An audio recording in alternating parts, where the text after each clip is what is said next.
Hello everyone, কেমন আছো সবাই? তো কিন্তু আমাদের ভিতর নিয়ম আছে যে ভোর কাক ভোরে উঠে যে দই চিড়ে মুড়ি দিয়ে মাখিয়ে খেতে হয়, যার নাম হলো দধিমঙ্গল।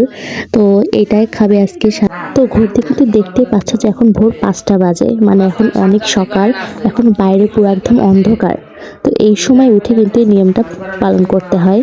তবে আজকে সারাদিন বিয়ে শেষ হবে, তারপরে কিছু খেতে পারবে। তো এইটাই এখন খাওয়া যাবে, সারাদিন এটা খেয়ে থাকতে হবে, আর কিছু খাওয়া যাবে না, উপোস। আর যখন বিয়ে সম্পূর্ণ হয়ে যাবে তখন আবার কিছু খেতে পারবে, মানে তখন উপোস ভাঙতে পারবে আর কি।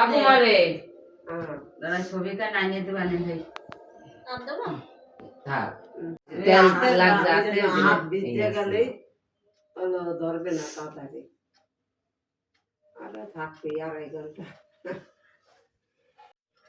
পূর্ব দিকে মুখ করে রাখতে হয়েছে, পূর্বেও দেওয়া যায় এদিকেও দেওয়া যায়, কিন্তু এই পশ্চিম দক্ষিণে হলো থয় না। এমনি তুমি কাজ করার কালে তো তোমার ওইদিকে ফিরেন লাগবে।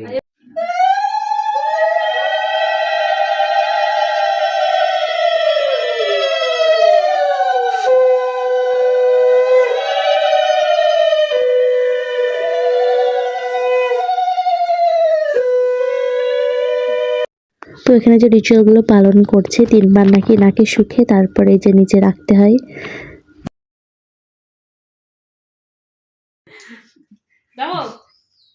এই যে এখন দই চিড়ে খই মিষ্টি মাখা, এটা খেয়ে সারাদিন থাকতে হবে। কুকুর হারাই গেছে।